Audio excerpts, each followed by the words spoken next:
Bueno, Felipe. estamos aquí en otra entrega, episodio, como lo queramos llamar, del podcast. Hoy tenemos un compañero al que aprecio mucho y del que seguro que vamos a aprender mucho de él, porque en él se juntan las dos versiones de siempre los que nos encargamos de la salud de más recae sobre nosotros la salud del casco del caballo, que somos los veterinarios y los herradores, y en él se juntan las dos profesiones. ¿Qué tal, Jaime? Buenas tardes.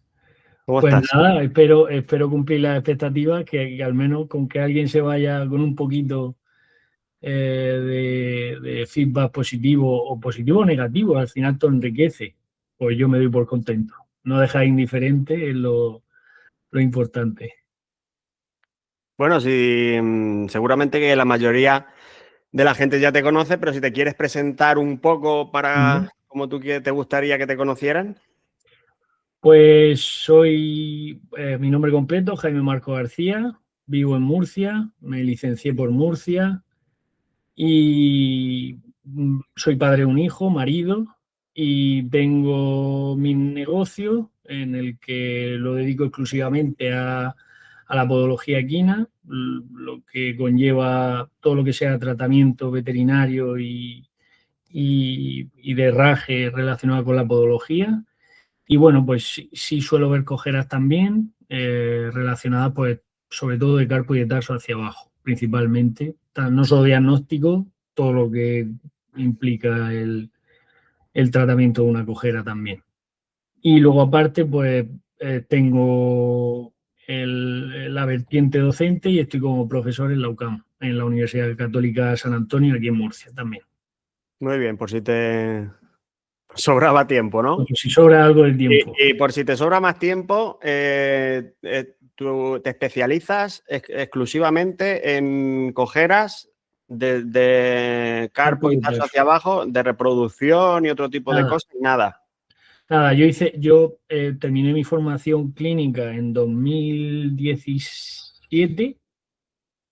Bueno, eso está mal dicho. Nunca se termina uno de formar, yo sigo formándome, pero antes de empezar con la formación en herraje, yo hice un internado en un hospital de Madrid y allí digamos que podría decirse que me formé un poquito de todo dentro de la clínica equina, pero luego yo ya decidí especializarme. Pero sí, yo no atiendo, no vacuno, no hago bocas, no desparasito, no hago repro, no hago... No haces lo que típicamente hace un veterinario que se dedica un poco a todo.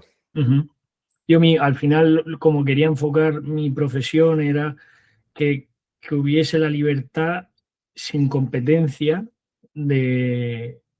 por parte de veterinarios y herradores de que solicitaran mi servicio para dar mi punto de vista veterinario con un herrador o ayudarle en algún caso difícil como herrador también yo, y que compañeros veterinarios que carecen de la formación de herraje, pues si necesitan a alguien que por el motivo que sea o necesiten ayuda en algún caso más relacionado con eso, pues que cuenten conmigo. Entonces, no quito trabajo ni a uno ni a otro, sino que soy un apoyo a ambos compañeros, a ambas ramas de este área de tratamiento, de conocimiento. Claro, así está muy bien, claro. Ujú. ¿Y tus comienzos cómo fueron? ¿Por qué te decidiste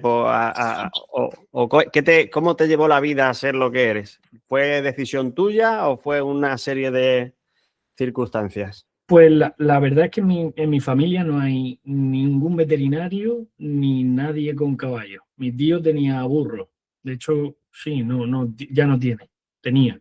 Y nunca mi tío me llevó. Bueno, pues sí, yo fui a ver los burros alguna vez que otra, pero que no tenía yo por costumbre ir a visitarlos, ni trabajarlos, ni nada de eso. Yo sé que tenía un carro que tiraba de ellos con los burros y poco más. Pero yo entré a veterinaria por el amor a los animales, me gustaba mucho lo que era la vida veterinaria, no solamente a lo mejor como se ve de fuera, gente que no esté en el mundo, el gato y el perro, ¿no? Me gustaba toda su vertiente. Quizá la rama sanitaria pública, de la sanidad pública, no me llamaba tanto la atención porque yo al final quería contacto con los animales. Sí, porque muchas veces nos olvidamos, y perdona que te interrumpa, que los Sí. veterinarios también son los encargados de mantener y de cuidar la salud alimentaria. Somos la barrera entre el animal y el hombre, es decir, debemos de salvaguardar la seguridad del alimento que nos llega a casa al final. Entonces, pues somos la primera barrera contra todo tipo de zoonosis, enfermedades que pueden traspasar de animales a seres humanos. Entonces, pues esa rama no me llamaba tanto la atención, aunque obviamente no es por desprestigiarla, simplemente pues por mi falta de interés en ese área, no estaba hecho para eso. Yo quería contacto con el animal vivo, a ser posible. Y, y nada, me metí ahí y yo hasta tercero de carrera no supe lo que me quería especializar en caballo, pero fue en tercero cuando ya tuve más contacto con estos animales y me hice por elegir asignaturas que tuvieran relación con eso y fue ahí cuando empezó mi vertiente equina dentro de la universidad. Y Cuando lo también empezaste a conocer. claro, y sobre todo también que era el caballo para mí reúne, eh, digamos, no es un perro ni un gato, pero tampoco se trata como una vaca. Entonces, me gustaba esa parte de la veterinaria en la que eres tú quien se mueve, quien va a la cuadra, un día está en un sitio, otro día está en otro, ve a un caballo, ve a otro, no estás metido en una clínica encerrado recibiendo a los pacientes. A mí me gusta salir, que me dé el aire, me dé el sol, pasar frío, pasar calor. Al final eso me llamaba más la atención. Y, y así fue, ese fue el inicio y ya posteriormente llegó todo lo demás. La, la formación post universidad o post licenciatura, ya ahí ya fue cuando eh, fui indagando un poco más profundo y años después de terminar la carrera en Murcia fue cuando me di cuenta, digo, pues podría a lo mejor dedicarme al mundo del herraje. Siempre había prestado mucha atención a los herradores cuando trabajábamos con herradores y, y la verdad que ni yo esperaba acabar donde estoy, pero a día de hoy, pues la verdad que me alegro mucho haber ¿En la ejercido. universidad ya trabajabais con algunos herradores? Había, sí, porque ese herrador ya no trabaja por aquí. O sea, ya no trabaja por aquí, miento, ya no trabaja en el hospital, se está quitando ya trabajo, un hombre ya con gran experiencia, y fue el primer herrador que yo vi in situ desde la parte veterinaria. Y cuando venía, pues siempre en la facultad se hacía porque los alumnos que tuvieran relación con el área de cirugía equina o de hospitalización equina, pues lo viéramos. Y así fue ahí, digamos que todavía lo veía como una barrera, veía que el herrador estaba ahí, yo estaba aquí y ya había elegido este camino y era muy tarde para mí para ponerme a errar. Pero bueno, más adelante, ya cuando hice el máster, me fui a Córdoba al terminar la licenciatura, me fui a Córdoba y allí hice el máster en Medicina, Sanidad, Mejor Animal, conocí a José Méndez, que fue quien me tutorizó el trabajo. Gracias a él conocí a Juan Roldán y ellos dos fueron quienes me abrieron pues, los ojos en el mundo de la clínica equina. Aprendí probablemente la etapa que más he aprendido sobre clínica equina. Grandes personas me enseñaron no solamente a ser buen profesional, a ser buena persona dentro del mundo del caballo, tener principios, ser metódico, de esas personas que son un regalo, habértelas encontrado en el camino. Son grandes profesionales y grandes personas los dos. Y gracias a ello, pues ya empecé a trabajar con Juan a través de una beca de ahí en Córdoba, a la vez que hacía el máster. Y cuando ya llevaba casi cerca de 2 años con ellos, pues al trabajar con ellos, pues veía a los herradores trabajar. En algunos casos me daba cuenta de, jolín, es que mi labor veterinaria y mi éxito como veterinario está muy ligada a la habilidad del herrador, a la habilidad, a su experiencia, formación, todo. Y hablando un día en el coche con Juan y con José, no recuerdo en qué momento, pero fue como, ¿y por qué no te planteas hacer las dos cosas? Y digo, pero es que eso se puede. Dice, hombre, ya hay gente en España que lo ha hecho. Y digo, pues no conozco a nadie, ¿quién son? Pues, y me dieron el nombre de Miguel Paricio, todos lo conocemos, el nombre de Jordi Crusella. Me puse en contacto con ellos y otra vez 2 personas, otro regalo que me puso la vida en medio y, y gracias a ellos pues supe qué camino coger y fue ahí cuando decidí irme a Inglaterra para formarme. Previamente a eso estuve en la Escuela de Herradores de Madrid, de Sierra Norte, pero bueno, considero que ese curso era una iniciación, no era digamos una primera toma de contacto para saber, pues digo, esta herramienta sirve para esto, esta es la manera de cerrar, esta es la manera de despalmar, pero no para Un yo poco ya. de toma de contacto así ligera. Ujú. Ahí antes hacían 2 cursos, uno como para propietarios y otro para profesionales. Yo hice el de profesionales, pero tenía una duración de 4 meses. Entrabas en septiembre, creo que fue el último fin de agosto o la última semana de agosto y ya hasta diciembre. Y la formación no sé si era martes, miércoles, jueves, creo recordar, y de cada semana. Entonces, bueno, pues aprendí mucho porque obviamente mi margen de conocimiento era muy grande, tenía mucho que conocer sobre el herraje, pero consideraba que no era suficiente para yo dedicarme a eso con solo esa formación. Y fue ahí cuando ya habiendo hablado con Miguel París y con Jordi, pues decidí ponerme mano a la obra y buscar a alguien para que me acogiese en Inglaterra como herrador. Eché probablemente 6 o 7 cartas de recomendación para pedir. Para buscar eh, allí ¿cómo se llama? Un tutor, Sí, bueno, son ATF, o eran ATF, ahora la cosa está un poco diferente en el Reino Unido, pero eran ATFs, Approval Training Farrier, que es para poder llevar aprendices, no todo el mundo podía llevar aprendices, pero encontré la lista de herradores que tenían ese título y pues cogí 7 que me recomendaron y le escribí a los 7, solamente me respondieron 3 y entre ellos fue Steven Bean fue uno, el otro fue Stephen Hewitt y el tercero Jonathan Nunn. Y bueno, Steven Bean en el último momento, creo que fue la semana de antes o 2 semanas antes de irme para allá a hacer las entrevistas con los 3, que lo había organizado así, digo, en el mismo viaje hago las 3 entrevistas y así me aprovechas el tiempo. claro, y lo hago todo en una semana. Pero la semana de antes me dijo Steven Bean que no consideraba que fuera lo que yo estaba buscando y que no hacía falta que fuese. En su momento me fastidió un montón porque era, pues, obviamente, todo el mundo, ¿no?, quiere formarse con el ¿Quién no, mejor del verdad? mundo. Pero claro, yo lo que iba buscando era muy específico y al tiempo entendí que Steven Bean no fue maleducado ni mucho menos, sino al contrario, me ayudó a no perder tiempo, que eso a Quizá día de hoy. que te hizo un favor por eso, porque Correcto, lo que tú buscabas no era el tipo de trabajo que él te podía ofrecer. exactamente. Porque el tipo de trabajo que él tiene, por lo que un poco lo seguimos y lo conocemos, es de mucho volumen de trabajo y 3, 4 herradores, 2 ayudantes y 2 oficiales y vamos que nos vamos. Y ahí no Y te da tiempo a formarte ni a aprender lo que puedas, pero no tienen tiempo para estar contigo. creo que hubiese aprendido mucho igualmente por lo que he dicho, porque yo no sabía nada, entonces, pero hubiese aprendido con muchos palos y a lo mejor incluso pasándolo mal, porque a ese nivel, cuanto aumenta la velocidad en el aprendizaje, el aprendizaje se reduce.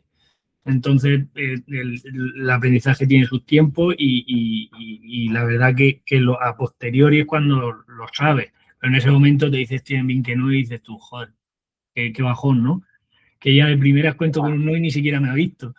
Pero bueno, luego coincidí con Stephen Hewitt, que él estaba en la zona era York, en la zona de Yorkshire, estaba al norte, una familia encantadora, me acogió en su casa, estuve 3 días con él errando.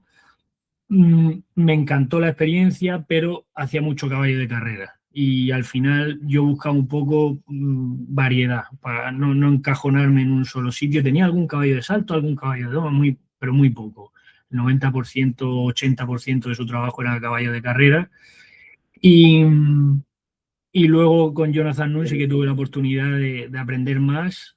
En esa entrevista me dijo, oye, mira, voy a empezar ahora a trabajar los miércoles en un hospital y todos los miércoles voy a hacer trabajo remedial farming, remedial showing, que es todo lo que es para patología, herraje terapéutico y ortopédico. Y me dijo que si estaba interesado, que iba a hacer por enseñarme también en esa rama, que no solo el ABC, sino también todo lo que conlleva el herraje terapéutico y ortopédico. Y fue por eso por lo que finalmente me decanté a ir con él. Los dos me dijeron que sí, los dos grandísimas personas, y John se queda corta la entrevista para agradecérselo, pero todo lo que sé del herraje es por John. Al final acertaste. Al final, si ahora mismo volvieras atrás, acertaste ahí. Elegiría lo mismo. El problema de los caballos de carreras es que es tan específico el trabajo que se hace con ellos que es muy diferente del resto de... Porque un caballo de doma y un caballo de salto pueden tener muchas similitudes. Sí. Además, los caballos pueden ser el mismo. El mismo caballo puede hacer doma y puede hacer salto. Pero los caballos de carreras es todo tan... Difícilmente lo puedes tan destinar específico para ellos, la forma en la que se guían, el tipo de caballo, cómo se hacen, cómo se trabaja con ellos, es todo muy especial, ¿sabes? No se puede extrapolar mucho de... Puedes tener mucha experiencia errando caballos de carreras y tener dificultades para errar un caballo de doma. Sí. Luego el estilo de herraje es diferente, no solo la disciplina en sí, el estilo del herraje. Claro, a eso me refería. El ciclo, el tipo de herradura. La herradura, cómo se trabajan, cómo se hierran, se suelen errar en los mismos boxes, se trabaja con ellos con muchísimo cuidado, es muy diferente. Con John finalmente también, bueno, finalmente e inicialmente, durante todos los años, o casi los 2 años que estuve allí, hice de todo. O sea, que también vi caballos de carrera, pero tenían más variedad en su clientela que lo que tenía Stephen Hewitt, pero fue muy enriquecedor ambas experiencias. Con la de John obviamente duró muchísimo más, pero con Stephen muchas veces lo he visto en algún concurso ahí en Inglaterra y siempre nos ha dado mucho gusto vernos, se ha alegrado por mi progresión o sea, gente maravillosa. Así que cuando te cruzas con gente así que lo único que quieren es sumar, da gusto. Es un regalo, son regalos. Yo he sido muy afortunado, la verdad. ¿Y el trabajo en el hospital, nos puedes decir cómo era un poco? Pues el trabajo en el hospital, llegábamos y íbamos a recepción y ya teníamos preparada una carpeta con todos los casos que íbamos a ver ese día, con todo lo que había que hacer. Allí teníamos una zona exclusivamente para el herrador, como una caseta cubierta, todo diáfano, abierto para estar siempre como llueve. Ahora mismo aquí en España estamos teniendo bastante de ese tiempo, pero allí es lo habitual, aquí es más raro, pero para allí trabajar sí o sí te tienen que poner algo así, sino que se trabaja sucio, todo se hace más difícil. Y luego justo pegado ahí estaban todas las cuadras, cerca de la caseta esta donde errábamos, teníamos la resonancia magnética, radiografía, todo muy cerquita, pista en duro, pista en blando, en círculo, en recto, y veíamos el caso desde el inicio hasta el final, salvo aquellos que habíamos visto la semana anterior, que era reerrar, perdón, la semana anterior no, el mes anterior, y era reerrar o simplemente revisión, no había mucho más que hacer. Pero los casos nuevos eran los que se veían primero y el herrador tenía oportunidad de todo, de ver la radiografía, la ecografía. Siempre te avisaban cuando ya estaban hechas, no tenías que tragarte el proceso tú.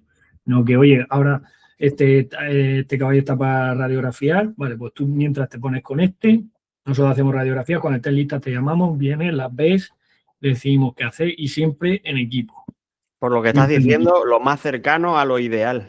Claro, por eso digo que eso, la suerte es verdad que es muy exigente, en resultados, en tiempo, porque no se tarda lo mismo en errar un caballo de esos que un caballo a diario, que no necesita ningún tipo de herraje especial, pero con esto era, sí, el sueño ideal para mí, el sitio, las condiciones, los medios, todo Para súper. ti y para cualquiera que quiera aprender, Claro, claro, yo digo para mí porque al final generaliza. Hay tú gente que no vas le a eso, a gusta, aprender. claro, hay gente que a lo mejor ese tipo de herraje no le gusta porque prefiere hacer herrajes normales y mantenerlo, ¿no? Pues yo siempre digo que el herraje es medicina preventiva, aunque el caballo no necesite ningún tipo de herradura especial.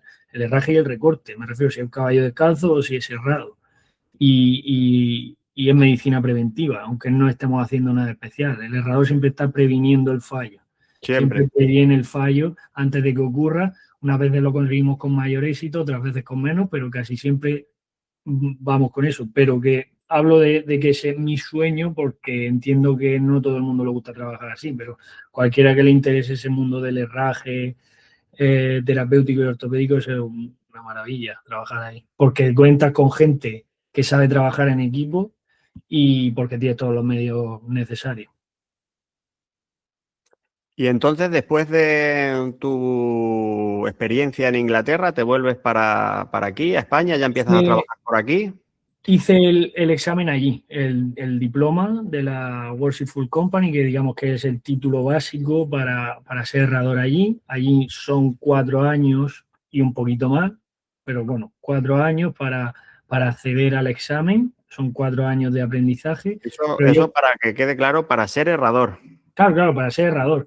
Y se estudia entre universidades, allí, bueno, son universidades, digamos, que se dedican a dar formación de oficio, O formación profesional aquí. correcto, pero se entiende como universidades, se le llaman college y allí pues está Warwick, está Hereford y está MyScore y las tres son las que dan servicio o daban, ya digo, ahora la situación ha cambiado un poco y no sé todo al dedillo de cómo está en estos momentos la situación, porque a raíz del Brexit todo cambió un poco, pero así es como funcionaba.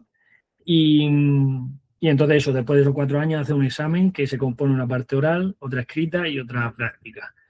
La oral son 5 preguntas, tiene 2 horas para responder. El oral, preguntas varias con los 3 examinadores, perdón, sí, 3 examinadores, 2 herradores y un veterinario.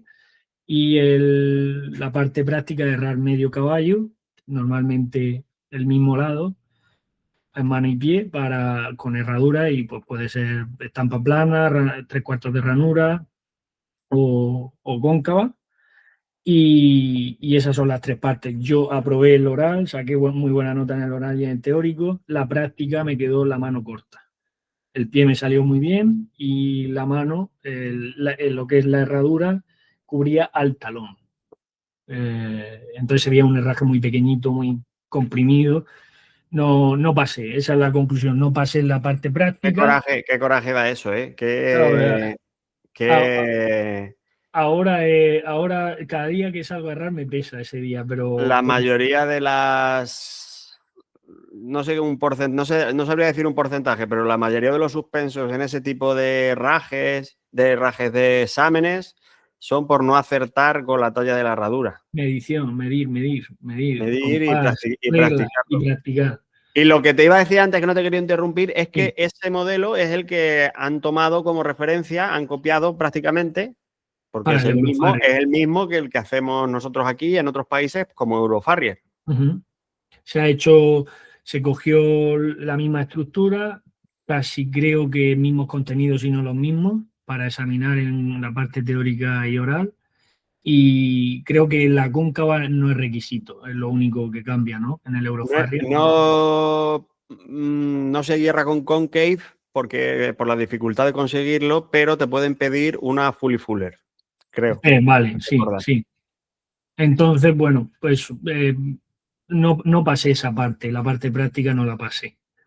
Y estando allí en Inglaterra, pues claro, como la siguiente convocatoria, allí el examen se hace en mayo y noviembre, o se hacía mayo y noviembre, Yo lo hice en noviembre, suspendí la parte práctica, me guardaron la parte teórica y oral y en mayo supuestamente iba a retomar solo la parte práctica. Pero claro, eso fue diciembre de 2019, cuando me volví a España por vacaciones de Navidad, pero fue el COVID.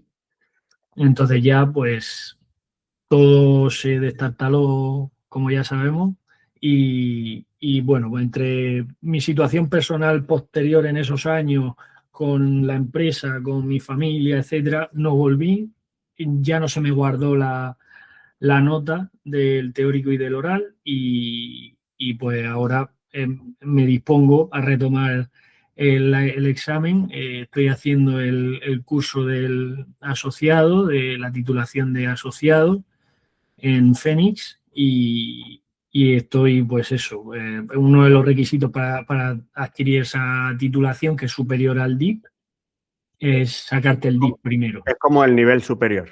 Entonces, es como el que tendrían allí los que has dicho al principio, ATFs, que son los que ya pueden llevar... no, el título de ATF no tiene nada que ver con el asociado. Ah, no tiene nada que ver. No, tú normalmente quien lleva ya aprendices suele a lo mejor tener el asociado también, pero el Approved Training Farrier, ese título, es como una acreditación que te da la compañía, la Worshipful Company de allí en Inglaterra, para llevar aprendices. Digamos que es como una acreditación independiente. Independiente, vale. Disculpa mi ignorancia en eso. Nada. Si yo, esto es. Cuando estás allí te enteras, pero si estás aquí, pues como son todas tantas siglas, tantas iniciales, al final se mezclan y Te parece. pierdes un poco no sabes orientarte bien. Pero luego. Pero ya digo, la situación ahora ha cambiado. Ya lo que yo os cuente probablemente no es igual a cómo está la situación ahora por lo del Brexit y eso. Y nada, por eso estoy ahora preparándome estoy en el curso para sacarme el DIP antes de sacarme el otro. Ya que fue lo que te quedó ahí, esa espina que tienes un poco clavada, ¿no? En cada recorte, en cada clavo, en cada herradura, me pesa ese día. Pero lo considero motivación, no me pesa para motivarme, no para No que sea un arrastrar. lastre. Sí. Y ahí fue cuando yo creo que nos conocimos, tú y yo, ¿no? Por primera vez. ¿Cuándo? Cuando por aquella época donde lo has dejado ya, que después del COVID, que fue el primer concurso de Kimur. Murcia. En Murcia. Yo te conocí en Murcia. Ahí fue donde coincidimos la primera vez. Fue mi primer concurso. Ese fue mi primer concurso. Que lo ganaste, ¿no? No gané. ¿No? Quedé Pues tercero. Yo recuerdo. Quedé tercero. Gané varias pruebas. Eso. Gané alguna prueba. Alguna prueba ganaste, eso. Gané alguna prueba, sí, pero quedé tercero. Vale. Ganó José Joaquín y segundo Nenu. El Nenu, es verdad, ahora me he acordado, es verdad. Y yo tercero. Es verdad. Y fue por aquello, porque fue justo después del COVID. Ahora mismo me ha venido, cuando has dicho lo del COVID y que habías venido de Inglaterra, es cuando digo, ya, aquí tuvo que ser. Probablemente creo que fue 2021, a lo mejor. Claro. 2021. Claro. Y tomando un poco el hilo de la forja, la competición y todo esto, ¿qué significa para ti ese mundo? Pues yo en Inglaterra me daba mucho, bueno, sentía que no era suficientemente bueno, porque un veterinario recién llegado, llevaba menos de un año, pues yo le tenía pánico a enfrentarme a algo que ponía en evidencia lo poco preparado que estaba, ¿no? Y bueno, pues gracias a Josh, al hijo de John, los dos me apoyaron y participé en tres competiciones allí en un año y pico, que obviamente ellos me arrastraban.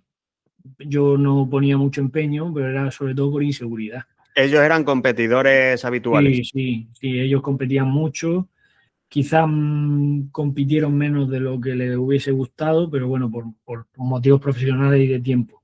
Un inciso, ahora que me estoy acordando de algo, y aunque te interrumpa, me parece que en Inglaterra también me parece que aunque tengan la titulación, les obligan a acreditar una dentro de no sé cuánto tiempo, no sé si es al año o cada 2 años, algo que les acredite que siguen en formación. Y las competiciones sirven como eso, ¿no?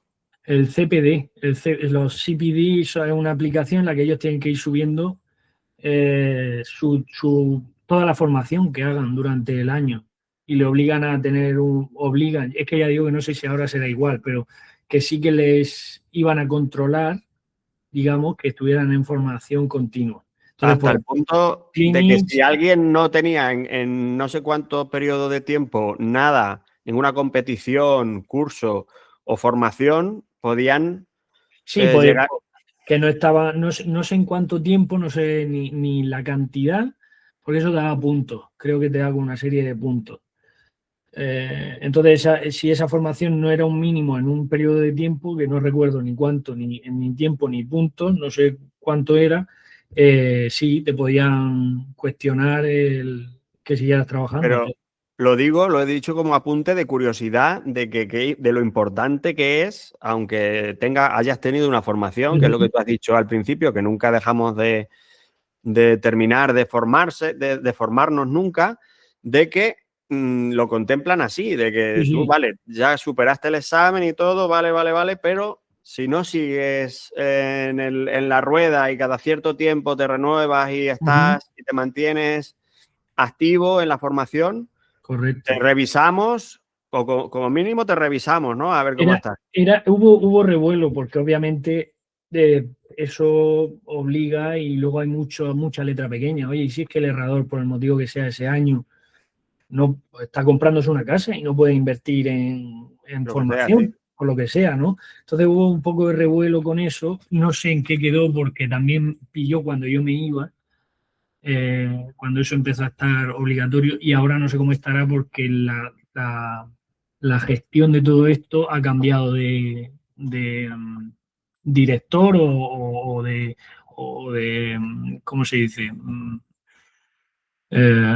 Gerencia. No sé quién está a cargo ahora mismo de controlar eso de los CPD, no lo sé. Pero que sí, que le da mucha importancia a la actualización, a que estés actualizado, que no pares de formarte, que no, al final es no quedarte en ti, en tu cuadra, en tu furgoneta, enclaustrado y ahí. Que salgas, que veas, que abras tu cabeza, que escuches a otras personas. Salir de que estemos en contacto y que no. Hablabas de eso, de las competiciones antes cuando te interrumpí. Eso, sí, perdón. Por eso fue un poco decepcionante el darme cuenta tarde que la competición me ayudaba a progresar. Yo veía el fracaso, yo veía que no quedaba bien o a lo mejor en alguna prueba ni llegaba a terminar, pero es que llevaba menos de un año. O sea, es que yo no sabía forjar.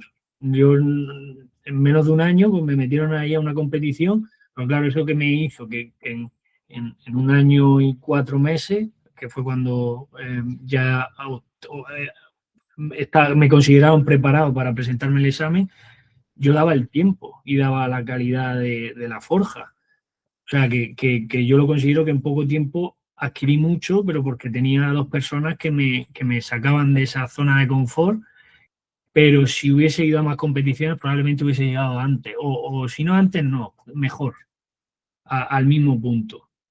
Antes no creo, porque como he dicho, el aprendizaje tiene su velocidad en cada punto y no lo puedes acelerar. Cada persona, unos somos así, otros somos más progresivos, otros somos con altibajo, depende. Pero el aprendizaje tiene su tiempo y no lo puedes acelerar. Pero sí que puedes que en ese mismo tiempo, aunque la curva sea más o menos empinada, que puedas tener una buena base, vayas construyendo una buena base. Y eso es lo que creo que me hubiese retribuido más el ir a más competiciones, pero no fue el caso, me di cuenta tarde. Y te diría que me he dado cuenta tarde, me he dado cuenta hace 4 años, desde Andújar en 2020, con el COVID. La primera vez que un murciano iba a una competición en Andújar, que iba a esa competición y que ganaba una prueba y justo se canceló, vino el COVID. Ese día fue cuando... Y tuviste que salir de allí corriendo todo el mundo, ¿no? corriendo. Y ahí fue cuando me di cuenta, digo, jolín, Jaime, si te pones un poco, consigues mucho. Y digo un poco en el sentido de que no requiere que estés todos los días forjando, simplemente que tu mente esté en la competición, estés siempre muy centrado en el recorte, muy centrado en el clavado, muy centrado, que sientas que tu trabajo cada día se va a evaluar por ti y que tienes que ser y que tienes que ser muy autocrítico y siempre estar mejorando. Y eso te lo da una meta y es la competición. Si tú no te sometes a ti mismo a esa meta, ese examen, por decirlo de alguna manera, pues Te aflojas, claro, estás todo el rato pensando que todo es suficiente. te relajas, Uh-huh. pero en sí, realmente, aunque la meta sea la competición, porque tú tienes en la mente la competición, pero realmente la competición es solo una excusa. La excusa es hacerlo mejor en el Exacto, trabajo. exacto. Yo creo O sea, que la competición es el vehículo que te lleva a mejorar en el día a día. Yo creo que el 80%, salvo digamos, el top 3 en cada categoría de competición a día de hoy, incluso ellos también, por supuesto, pero ellos obviamente están en otra esfera. Pero los que vamos a competir, creo que todo el mundo va a competir contra sí mismo. Creo que todos lo decimos siempre, ¿no? Yo voy a ser mejor yo. Sí, sí. Entonces, claro, también es cierto que eso lo he visto en el herraje. No conozco a nadie, a ninguna profesión, y probablemente la haya, probablemente sea por desconocimiento mío, pero los herradores somos o sois, o digo somos porque yo me incluyo, obviamente, un gremio que paga por ir a Clinic a dejarse en las manos, a dejarse dinero, bueno, dinero por Cuando, supuesto todas las carreras, pero digo que a sudar y a trabajar incluso más que lo harían en un día de trabajo. Casi siempre los cursos, los clinics como veterinario, cuando vamos, pues yo voy y el ponente expone. Y yo estoy sentado, tomo nota, pero no trabajo más que un día normal. Pero cuando los herradores pagamos para ir a clinic, para forjar, para ser mejor. Vamos a competiciones en las que sudamos y nos sometemos a una presión y todo eso pagando, renunciando a tiempo. ¿Sabes? O sea, que es algo que no he visto en otras profesiones y es muy loable y eso es otra de las cosas que digan. Y es que cuando tú tengas un herrador en tu casa, mmm, valora lo que tienes, porque esa persona invierte mucho tiempo, dinero y esfuerzo en dar el resultado que le da a tu caballo cada vez que va a tu casa a errarte. Pero eso al final es educación, eso es parte de todo. Tenemos todos que participar en educar a nuestros clientes y que lo sepan, que sepan que te va, que va a competir, ellos que te forma. Ellos muchas veces se dan cuenta y además se implican también. Y cuando, por ejemplo, yo este año pasado he viajado y están pendientes, ¿qué tal? ¿Dónde vas ahora? ¿Qué tienes entre manos? ¿Dónde? Y están un poco también y lo saben. Que todo lo que haces eso es por luego ofrecer el mejor trabajo y hacerlo lo mejor posible para sus caballos. Y que el dinero que ellos te pagan lo reinvierte en ti. Siempre. Lo reinvierte y ya te digo, y no te va a parecer ahora que critico mi otra parte veterinaria, que no es que los veterinarios vayan a tocarse la nariz a los cursos, pero digo que cuando tú vas a un curso de forja o vas a una competición de forja, es que acabas más molido que ibas, que cuando llegaste. Sí, sí, sí. Y a los 2 días, el lunes otra vez, cuando acaba la competición, el lunes, y a seguir.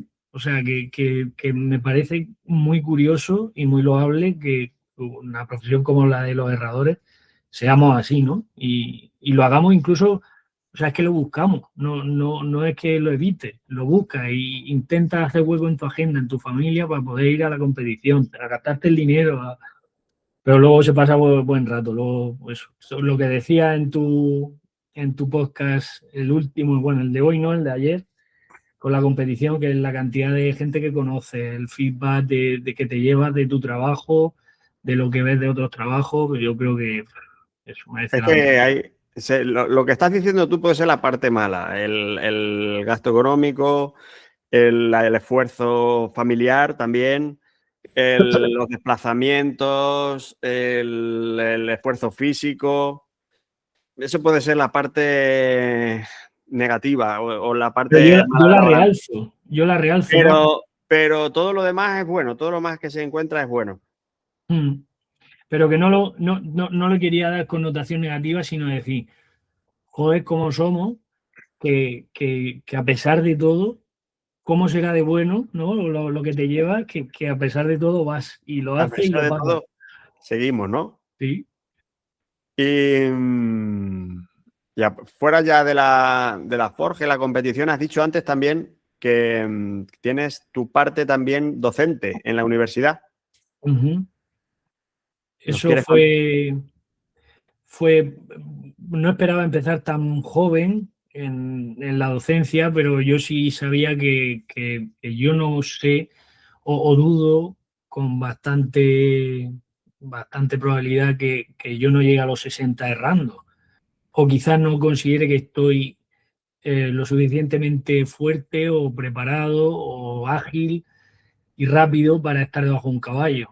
No lo sé. A día de hoy me encantaría poder, pero lo dudo. Entonces dije, bueno, pues tengo que invertir algo que me permita seguir generando, que me guste, por supuesto, y que me ayude a seguir generando, que me ayude a seguir estando en formación, que pueda transmitir lo mío a otras personas. Y pensé en la docencia y bueno, pues aquí en la Universidad Católica se empezó con veterinaria hace 3 años, es decir, la primera promoción va por tercero. Y dije, bueno, pues voy a echar el currículum y si me llaman, y he hecho un domingo y me llamaron martes. Y hasta hoy. Eso va a hacer 2 años y desde entonces pues empecé dando clase en anatomía humana, en odontología. Aquí todas las asignaturas las doy en inglés y esta en concreto es para que la mayoría de alumnos vienen de fuera de España, son Emiratos Árabes, vienen de India, vienen de Alemania, Francia, Reino Unido. O sea, mis alumnos son de todos sitios y De todo el solamente mundo. los de odontología, los de anatomía humana. Y este año, pues eso, acabé ahora en junio, perdón, en junio, en enero, la anatomía humana, ya hasta el año siguiente, hasta el año que viene. Terminé la anatomía veterinaria, que también es del primer semestre. Me quedan pues los exámenes de recuperación en julio. Y doy anatomía patológica especial también, que empiezo ahora. Esta semana ya tengo la primera práctica. Qué maravilla. Y claro, y eso al final, pues, un poco para no poner los huevos en la misma cesta y poder también tener, cuando llegue a esa edad, a los Diversificar. 70, claro, y poder eso, que me permita seguir formándome como veterinario y que también pueda generar dinero sin que sea todo lo físico que es nuestra profesión. Tú sabes que yo hablo de estas cosas mucho, de que Ujú. para mí herrador es probablemente la mejor profesión del mundo, pero que es una profesión muy frágil, porque somos frágiles, porque dependemos de tanto de nosotros mismos, de que te das un martillazo en un dedo, que es lo más normal que te pueda pasar, o cualquier cosa así, que no, sin mucha gravedad, y te quedas en la calle. Trabajamos con cosas que cortan, que queman, que pinchan Y que dan patadas. y que dan patadas. Eso es. Y es un segundo, es un segundo. Es un En un segundo. segundo cambia tu vida y ojalá Y no ya no, pase. y ya no solo en un segundo, sino que es como el tabaco también, que decía un amigo mío, que te Sí. mata también poco a poco, que A ver, te desgasta. quiero creer que con una profesión como la nuestra, siendo inteligente, que no quiero decir que quien no lo haga no es inteligente, simplemente que llevado nuestro trabajo de manera inteligente, es decir, pues sabemos cuándo hay que apretarse y cuándo no, cómo dosificarse, mantenimiento, comer bien, fisio, Total. todo, gimnasio, todo eso, pues al final eso a lo mejor nos sigue matando lentamente, pero nos permite posponerlo un poco o alargarlo en el tiempo. Pero si nos creemos que esto va a ser así siempre, pues probablemente pequemos de exceso De de ilusos. confianza, exceso de confianza de que no, eso al final, por un lado o por otro saldrá, antes o después. Entonces, si tienes la suerte de que es después, pues es lo que te llevas, pero si es antes, mejor tener plan B por si acaso. Por si acaso, ¿no? Tomemos nota. Ya digo que Bueno, no tiene por qué ser docencia, pero no, pero claro, si es que es así, es la realidad. y ya no solo el tema de la profesión en sí, sino que a nivel mental, ya no solo físicamente, pero a nivel mental, pues desgasta mucho. El trato con clientes desgasta mucho, como en cualquier profesión o negocio llevado al público, pues tienes trato con el cliente y nosotros, que la mayoría somos autónomos, pues, pues somos nosotros quien lo hace todo, quien gestiona la cita, quien gestiona el material, quien publicita, quien todo.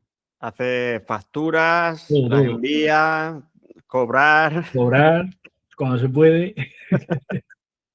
Por eso digo que muchas veces el desgaste es mental y hay gente que no se rompe físicamente, pero mentalmente sí, y pues lo deja. No aguanta más y lo deja. Sí, Entonces, sí, bueno, todos conocemos casos así, sí. por eso digo que lo del plan B no es broma. Porque si no lo usa, guay, pero ¿y si sí? Bueno, ¿y algún proyecto por ahí que tengas entre manos ahora o a largo plazo que te gustaría cumplir? Ahora mismo, la verdad que estoy muy centrado en el tema de la universidad. Lo de la universidad, como llevo poco tiempo, pues todo es nuevo y me quita bastante tiempo. Y en cuanto a mi profesión, pues sí que, perdón, profesión en cuanto a mi negocio, como también lo de ahora, lo del asociado, el curso, me va a quitar tiempo, pues estoy muy centrado en trabajar muy bien. Que todo, o sea, lo mejor que pueda en cada momento. Entonces tampoco me interesa complicarme. Si quiero mantenerme, quiero intentar hacer lo mejor que pueda con lo que tengo y sí que en un futuro, cuando el tema de la universidad crezca un poquito más en la parte veterinaria, pues la verdad es que me gustaría plantearle a la universidad algo de formación más enfocada a nosotros, herradores o veterinarios, y poder eso también yo desarrollarme en la parte mía de En especialidad, porque ya al final propia. claro, lo que yo doy allí es general, es anatomía, pero de todo, y no solo del caballo. Y en la parte de anatomía patológica, pues igual, pero no es mi área de especialización. Lo que pasa es que pues, siempre la anatomía viene de repasarla. Eso es un hecho. Entonces, sí, a largo plazo me gustaría eso, intentar generar algo productivo en la universidad orientado a herradores y veterinarios. No sé Eso qué estaría bien. todavía, pero estaría bien. Algún tipo de, yo que sé, posgrado especializado en eso. Por instalaciones no será, la verdad que están haciendo muy buen trabajo allí y tienen buenas instalaciones y sería, yo creo que sería perfectamente viable. Pero bueno, al final eso no es solo la superficie, eso hay que hacer un planteamiento serio y con estructura. Y más si, como dices, vienen alumnos de todo el mundo. Por eso digo que no lo veo una puerta para ofertar algo al que puede interesar a mucha gente. Y si, oye, si salen más como yo, como Jordi, como Miguel, eh, veterinarios, herradores, pues que no somos muchos, pero oye, pues, antes sí, lo hablaba ahí el otro día, creo, lo de Albeitar. Sí, sí, además eso lo tenía, ahora mismo lo tenía en la punta de la lengua. Antes era así, la profesión veterinaria se encargaba de todo. Luego se difirió y salieron el gremio de los herradores, el gremio veterinario se bifurcó pero ¿por qué no? ¿Por qué no volver a aquel que le interese y hacer las dos cosas? Pues estaría bien. Pues sería bonito, sí. Mm. Pues muy bien, pues yo creo que no sé si te queda algo por ahí que quieras contar. La verdad, todo, o sea, todo, más o menos todo lo que he contado, sin tampoco a que sea esto un monólogo y que dure 4 horas, pero sobre todo Pero por lo eso, menos ya te conocemos un poco mejor. sí, reiterar, no sé si algún día lo escucharán, pero si lo escucharán, o sea, si lo escucharan en un futuro, pues reiterar las gracias a todas las personas que me cruzan en la vida y darle gracias por todo lo que me han ayudado y me han enseñado. Veterinarios, herradores, todos los que me cruzan en mi vida. Eso es importante, estar agradecido. Hombre, si no, ya digo, si te piensas que has llegado tú solo a donde estás por tus propios medios, eres un ingenuo y un engreído. Y eso no tienes que olvidar de dónde viene y quién se cruza en tu camino. Y José Méndez, concretamente, me lo dijo. Dice, lo mismo que, porque yo le pedí un favor, lo hizo por mí y le estuve súper agradecido. Digo, José, no sé cómo agradecerte. Y me dijo, lo único que te pido es que si alguien viene detrás y te pide ayuda, hagas lo mismo. Claro. Y digo, pues escucha, ni mil palabras más. Y creo que casi todo el mundo que se ha acercado a mí, que necesitaba ayuda, a mí, en lo que he podido, siempre dentro de mis posibilidades, lo intenta ayudar. Y seguiré así, siempre que pueda, lo haré. Porque he tenido mucha suerte y me gustaría que la gente también, si se cruza conmigo, diga, oye, pues tuve la oportunidad o la suerte de coincidir con él. Pues Esa es la mejor forma de devolverlo. Mm. Pues yo aquí tengo dos preguntas más por hacerte, ya para terminar, si te parece Vale. bien. La primera es que si tú pudieras volver al pasado, ¿qué consejo le darías al Jaime de la carrera o cuando acabara la carrera o de esa época, al Jaime más joven? Sobre todo, claro, el Jaime más joven que todavía no ha ido a Inglaterra, todavía. O como tú quieras. Mm, sí, le diría que las veces que se ha sentido peor o más desmotivado, que no le dé importancia, que eso frena mucho. Las cosas con perspectiva luego cambian y lo que es una derrota o es un bache, luego siempre puedes sacar cosas positivas. Que no, básicamente no te centres en lo malo, céntrate solo en lo bueno. Lo Ese, malo con tiempo es bueno. ese es un buen consejo. Mm. Y la otra es que acabas de decir antes a mucha gente, y la última pregunta es esa, que si hay alguien a quien te gustaría que entrevistara, que conociéramos más por aquí. ¿Proponer a Eh, alguien? del mundo del herraje, entiendo Sí, o aquí. del herraje, o de veterinarios, o jinetes, o quien tú te parezca que puede ser interesante. Pues esto es como pasar la patata, ¿no? Le pasas No te, la... no te digo que se vaya a cumplir, Sí, sí, sí, pero, no. pero me parece interesante que así los entrevistados digan a alguien también que parece Ujú, interesante, porque yo tengo mi lista, pero ujú. puede haber gente que no conozca. Eh, es que por suerte tenemos en España gente muy interesante y tampoco, y como tu canal es para eso, quiero que sea alguien de España, porque de fuera, ya digo, se conocen mucho más, pero de España eh, es que Puede estará ser en tu de lista. fuera, puede ser de fuera también si quieres, Jaime, ¿eh? Pues mira, pues Lo que John, pasa, lo que pasa que tendrá que ser en español la entrevista. claro, claro. John, por ejemplo, el que fue mi mentor, considero que se le conoce muy poco para lo mucho que sabe. Y sobre todo es un tipo de raje sencillo. O sea, no es una persona que complique las cosas ni que haga así rajes muy estrafalarios, que sea muy espectacular verlo.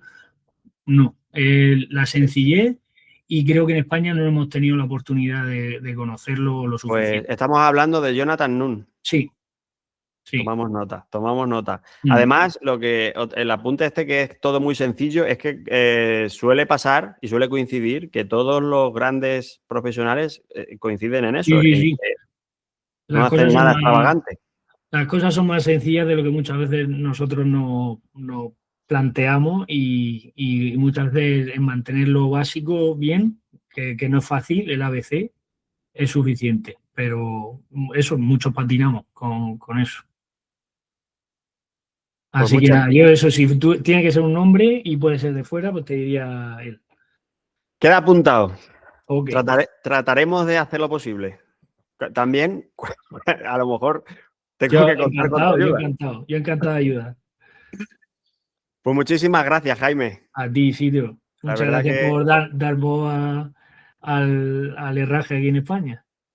se trata de eso, yo qué sé, de que, como tú has dicho, hay muchísimos profesionales como tú, como Manolo, que estuvo hace Mm. poco, con ese perfil que no los conocemos y quizá los valoramos lo necesario. Entonces, desde aquí, pues, si puedo echar una mano a la gente para que os vaya conociendo y así yo Y también que, me aprovecho y egoístamente os conozco a todos mejor. no, y sobre todo que si con nuestra experiencia de vida a alguien le vale, oye, pues mira, yo no me había planteado nunca ir a Por Inglaterra. ejemplo, Que sepan que se puede y ya está. por Mm, ejemplo. mm. Pues muchísimas gracias, Jaime. A ti, Isidro.